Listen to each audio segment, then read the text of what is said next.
नमस्कार welcome to information Odisha YouTube channel को। आज आम एसएससी एमटीएस 2024 रो नोटिफिकेशन विषय रे जानिबा। एग्जाम डेट केबे, ऑनलाइन फॉर्म स्टार्टेड फॉर 8326 टी वैकेंसी बाहरी तेणुक आज ता विषय रे जानिबा पई वीडियोटी को शेष जाए देखंतु। वीडियो को स्किप न करी शेष जाए देखंतु ताहले सबु जानि परिबे। जदि चैनल रे नुआ आसिचंती चैनल को सब्सक्राइब करि दियंतु और पाखरे थिबा बेल आइकन को क्लिक करि दियंतु। ताहले SSC MTS multitasking staff and havildar और मल्टीटास्किंग माने स्टाफ रो बाहरी तार examination 2024 providing jobs opportunity of 10th class candidates. आपण मानकर जदि 10th क्लास सर्टिफिकेट थिबो 10th क्लास पढिचंती ताहले एथिरे आपण अप्लाई करि परिबे हाबिलदार रे। तो माने SSC MTS 2024 online application process and the official notification आमर केतेटा पोस्ट बाहरी 8326 टी हाबिलदार पोस्ट बाहरी। तो ऑन 27 जून 2024 माने जून 27 2024 रे आपण माने www.ssc.gov.in रे देखि परिबे।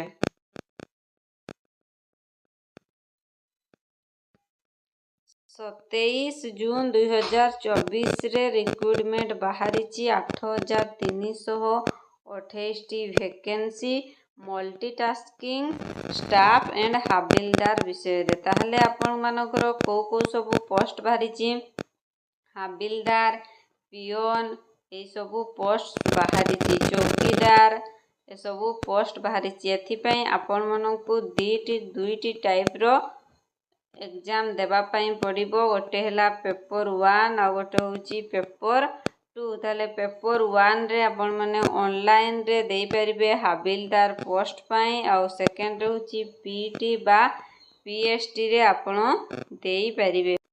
आसंतु एबे देखिबा एसएससी एमटीएस 2024 रो समारी रे कोन देईची।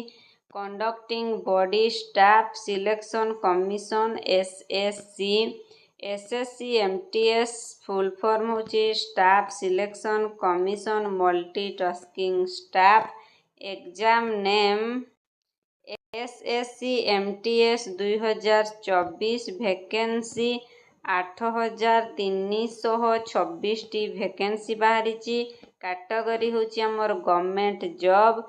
रजिस्ट्रेशन डेट होची 27 जून टू 31 जुलाई पर्यंत आपण रजिस्ट्रेशन करि परिबे।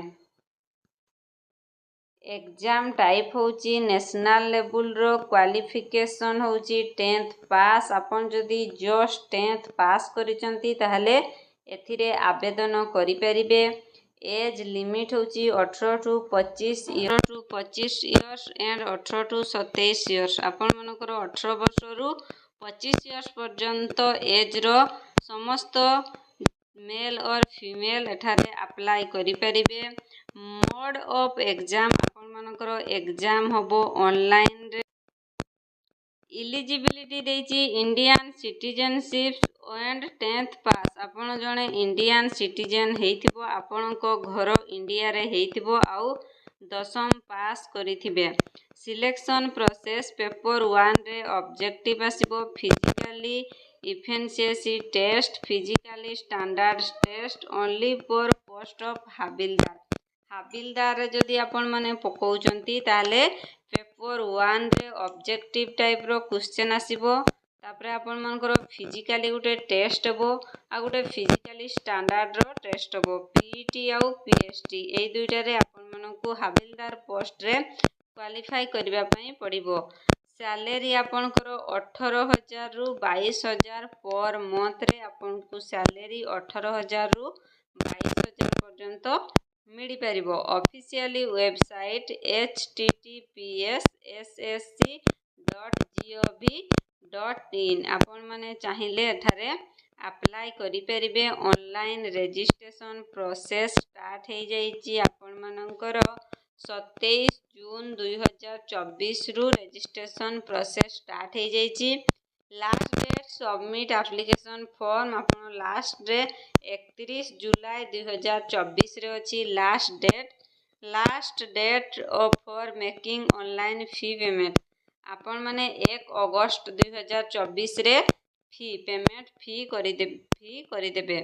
SSC MTS exam date 2024 paper 1 October November 2024 ଆପଣମାନଙ୍କର ଏକ୍ଜାମ ଟେଷ୍ଟ ହେଇପାରେ। ତାହେଲେ ଏବେ ଆମେ ଜାଣିବା ଯେ ଆପଣମାନଙ୍କ ପାଇଁ ଫି କେତେ ଦରକାର ହେବ। ଯେହେତୁ ଫି ଦେଇଛି ତାହେଲେ ଆପଣମାନଙ୍କ ଫି କେତେ ଦେବାକୁ ପଡ଼ିବ। ଏଠାରେ ଫି କେତେ, ତାହେଲେ କାଟେଗୋରୀ ଆମର ST SC PW BD ପାଇଁ ଫି ନାହିଁ, ଏଠି ନିଲ୍ ଫି ଏଠି ତାଙ୍କର ଜମା ନାହିଁ ST SC ପାଇଁ। କିନ୍ତୁ ଅଦର୍ସ କାଟାଗୋରୀ ଯେଉଁମାନେ ଅଛନ୍ତି ଜେନେରାଲ କାଟାଗୋରୀ OBC କାଟାଗୋରୀ ସେମାନଙ୍କର ପାଇଁ 100 ଟଙ୍କା ଲେଖାଏଁ ଫି ହେବ। ଆଉ ଯେଉଁ ଆପଣମାନଙ୍କର ରହିଲେ ଫିମେଲ୍ କ୍ୟାଣ୍ଡିଡେଟ୍ ଯେଉଁ ଝିଅମାନେ ଆପ୍ଲାଏ କରିବେ, ଏଠାରେ ଝିଅମାନଙ୍କର ପାଇଁ ଫି ନାହିଁ, ଝିଅମାନେ ପୁରା ଫ୍ରିରେ ଆପ୍ଲାଏ କରିପାରିବେ। ତାହେଲେ ଭିଡ଼ିଓଟି ପ୍ଲିଜ୍ ସାଙ୍ଗମାନଙ୍କୁ ଆପଣମାନଙ୍କର ସେୟାର କରନ୍ତୁ।